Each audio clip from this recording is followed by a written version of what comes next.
We have a good holiday? We'll just say generic holiday. Yeah.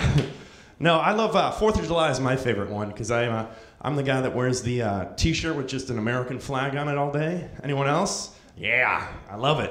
I do that on Memorial Day, 4th of July, and Labor Day, just American flag. This year, though, I fell into a little bit of extra money and I had a custom-made American Pride t-shirt to wear in those 3 days. You want to hear it? Yeah, all right, woo! So, I got the decal first on the shirt. It's just blank white, right? And right up here on the left pec, you can see George Washington as a child chopping down a cherry tree, right? Very dramatic.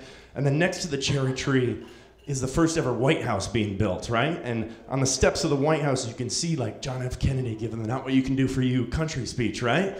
Then there's like that big crowd in Grant Park in Chicago with Obama talking to his buddies, you know, and I'm like in there with my buddies drinking Budweisers and stuff, you know, very cool.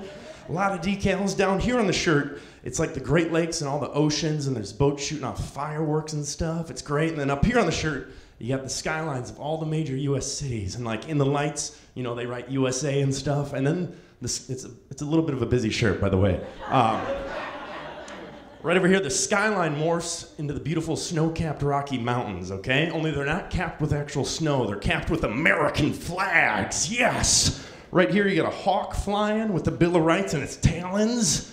Down here, you got some Indians coming up over some hills eating apple pie and shooting at bison and stuff. Right here on the shirt, you just got "We Will Never Forget" in all caps. Then on the back of the shirt, you got like Willie Nelson on a John Deere tractor smoking a joint. Dr. Martin Luther King throwing a tight spiral to Peyton Manning, and then like a silhouette of the Twin Towers, and there's a big flume of smoke here that finishes out the shirt. But if you look closely in the flume of smoke, you see a silhouette of a firefighter. And if you look even closer, the firefighter has a beard, and it's actually Abraham Lincoln, dressed as a firefighter. And in one hand, he's holding the Constitution of the United States of America, in the other hand, he's holding a baby wolf, wrapped in an American flag with a little sparkler spelling out the word freedom. So that's the shirt I got. $62.95. If anybody wants to buy it. So yeah, it's hard. But yeah, it's awesome being here. I love coming. I just got back from a trip from Louisville, Kentucky. Everyone ever gone there to go see the baseball bat factory? Really awkward, all right? I went by myself and was tagged up with some Cub Scouts, but one of the first things the tour guide says to you is he plays these videos on the screen and goes, "Hey, I bet you didn't know this, fans. In order to make the bats for this one season of pro baseball, we here at Louisville Slugger have to chop down over 40,000 trees." And then he hits play on this video and it's just trees just getting bulldozed over, and all of us are like, what the hell? But then he made up for it saying they plant 50,000 new ones to make up for it. And everyone's like, woo, you saved them.